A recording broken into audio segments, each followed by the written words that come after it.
Process से गुजरने के बाद, यानी कि अगर आप रिटन क्वालिफाई कर जाते हैं तो आपको फेज 2 के लिए बुलाया जाएगा, और फिजिकल के बाद आपको मेडिकल में बुलाया जाएगा, और मेडिकल में अगर री मेडिकल मिला तो उसका पॉइंट क्लियर करा के आपको आता है आपके हाथ में ज्वाइनिंग लेटर, और उस ज्वाइनिंग लेटर में आपको पता चलता है कि आपका किस सेंटर, यानी आपका किस ट्रेनिंग सेंटर पे आपका सिलेक्शन हुआ है, मतलब कि आपको बेलगावी जाना है या अवधि जाना है या नलिया जाना है। तो ये तो भाई मेरे तीनों हो गए एयरमैन ट्रेनिंग स्कूल, यानी एटीएस बोला जाता है इसको, ठीक है। पहले नंबर पे आता है एटीएस बेलगावी। एटीएस बेलगावी आपको नियरेस्ट रेलवे स्टेशन से आपको 10 किलोमीटर की दूरी पे है, और सेकंड हो गया नलिया, और थर्ड हो गया अवधि, ठीक है। तो ये तो हमारे हो गए कि एयरमैन ट्रेनिंग स्कूल कितने हैं। तो दोस्तों हम बात करने वाले हैं इस वीडियो में कि आपको सोना कब है ट्रेनिंग पीरियड में और जगना कब है, और जो ट्रेनिंग पीरियड में पनिशमेंट मिलता है वो कैसे मिलता है और क्या क्या मिलता है और कब मिलता है, और जो क्लासेस होती है ट्रेनिंग पीरियड में वो कब होती है, और उनमें क्या क्या पढ़ाया जाता है, आपको किस सब्जेक्ट कौन सा होता है, वो भी हम बात करने वाले हैं इस वीडियो में। तो चलिए शुरू करते हैं। तो पहले बात आती है वेकअप की कि आखिर जगना कब होता है ब्रदर। तो जगना होता है 3 से 4 बजे के बीच में, ओके। और वहां पर सेविंग कंपलसरी होती है, उतने देर में अपना सेविंग कर लेते हैं, और फिर हेल्थ रन होती है 4:30 में, यानी 4:30 में हेल्थ रन होती है। उसके पहले आपको सारा काम करके आपको रेडी हो जाना, और हेल्थ रन के लिए 4:30 में 4:30 में आपको ग्राउंड में रिपोर्ट कर देना है, ठीक है। और हेल्थ रन में क्या क्या होता है, तो हेल्थ रन में केवल वहां पर रनिंग ही नहीं होता, पुशअप होता है, पुलअप होता है, चीनअप होता है, सीटअप होता है, और भी काफी जनरल सर्विस ट्रेनिंग भी होता है, जिसके अंतर्गत क्या क्या आता है। तो जनरल सर्विस ट्रेनिंग के अंतर्गत endurance training, PT, games, small arms, firing, ये सारी चीज आ जाते हैं आपको जनरल सर्विस ट्रेनिंग के अंतर्गत। और ये कब होता है, हेल्थ रन के टाइम में, मतलब कि 4:30 से लेके 6 बजे के बीच में ये सारा कुछ आपको कराया जाएगा। तो 4:30 से लेकर 6 AM तक आपको हेल्थ रन होता है, ओके। नेक्स्ट होता है ब्रेकफास्ट। ब्रेकफास्ट 7 AM तक आपको ब्रेकफास्ट कर लेना होता है। तो 6 से 7 के बीच में आपको ब्रेकफास्ट का टाइम मिलता है। ब्रेकफास्ट करके आओगे तो फिर आपको ड्रिल कराया जाएगा। ब्रेकफास्ट के बाद जब मेस से आओगे तो ड्रिल होता है 7 से 9।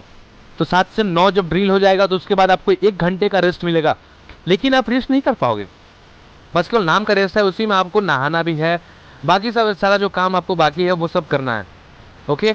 फिर आपको जब 1 घंटा हो जाएगा तो फिर जब 10 बज जाएगा तो उसके बाद 10 से 1 आप क्लासेस होंगी। और क्लासेस में आपको कौन कौन से सब्जेक्ट पढ़ाए जाते हैं ये भी बताते हैं आपको। तो देखो क्लासेस में आपको 1 बजे तक रहना है, आपको समझ रहे हो, 1 बजे तक, यानी 10 से 1। तो इसमें English, Hindi, general service knowledge, और फिर उसी को हम कहते हैं जनरल, यानी जीएसके कहते हैं उसको। और फिर होता है बेसिक ट्रेनिंग ऑफ कंप्यूटर। ये 4 सब्जेक्ट वहाँ पे पढ़ाए जाते हैं। तो आखिर इन सारे सब्जेक्ट में पढ़ाए क्या जाते हैं, तो इंग्लिश हिंदी दोनों तो सब्जेक्टिव हो गया, और बेसिक ट्रेनिंग ऑफ कंप्यूटर वे तो कंप्यूटर को लेकर हो गया। और बात आती है कि जीएसके मतलब कि जनरल सर्विस नॉलेज में आपको क्या क्या कराया जाता है। तो उसमें देखो, उसमें पहले बात आती है इन्फॉर्मेशन अबाउट आईएएफ, मतलब कि इंडियन एयरफोर्स के जो सारे इन्फॉर्मेशन हैं वो आपको बताए जाएंगे।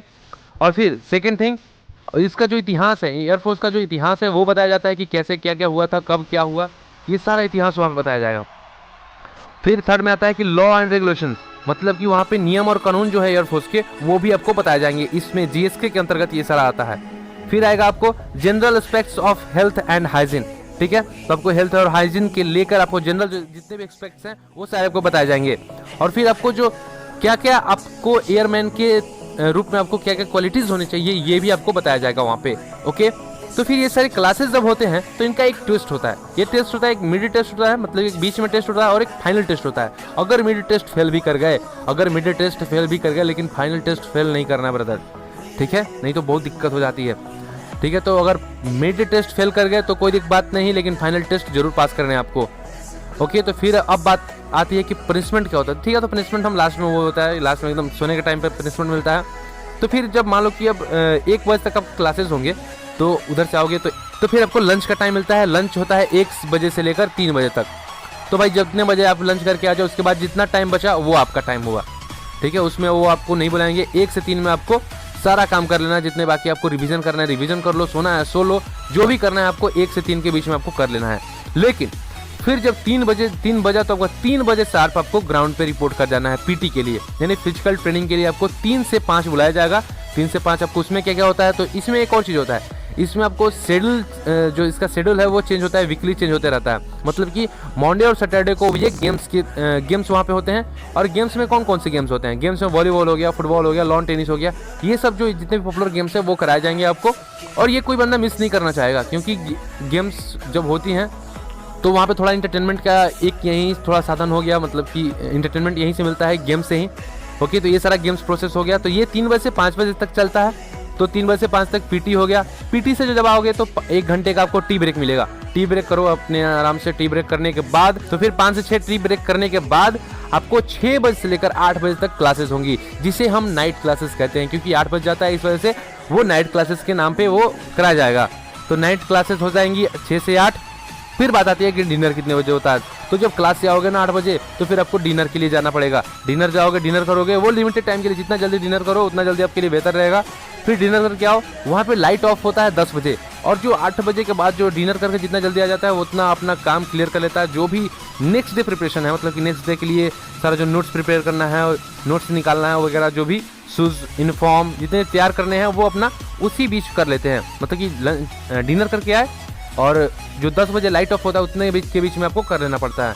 और कभी कभी लेट भी हो जाता है तो वो 11 बजे तक लड़के जो जितने भी ट्रेनिंग्स होते हैं वो 11 बजे तक सो जाते हैं, क्योंकि इतना थकानी हो जाता है।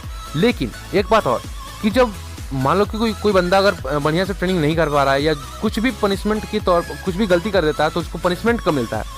तो पनिशमेंट भाई सोने के टाइम में जब लाइट ऑफ हो जाता है 10 बजे, फिर आपको बुलाया जाएगा आपको ग्राउंड में, और वहाँ पे वो आपसे फ्रंट रोल, बैक रोल ये सब कराएंगे, ठीक है। तो इस वजह से काफ़ी ट्रेनिंग हार्ड हो जाता है कि सोने के टाइम पे भी। लेकिन इसलिए कोई गलती नहीं करनी है आपको, जो भी वहाँ पे पढ़ाया जाए वो अच्छे से करना है, और परफॉर्मेंस आपका डाउन नहीं होना चाहिए। तो थोड़ा भी डाउन हुआ तो पनिशमेंट के, कुछ भी गलती हुआ तो पनिशमेंट देने लगेंगे, और पनिशमेंट काफ़ी हार्ड होता है वहाँ पे। और एक तो खाने के बाद होता है इतना दिन भर का थकानी, उसमें भी फ्रंट रोल, बैक रोल ये सब क्या क्या करना पड़ता है, वो काफ़ी दिक्कत होती है। तो इस वजह से लोग बोलते हैं कि ट्रेनिंग बहुत हार्ड होता है।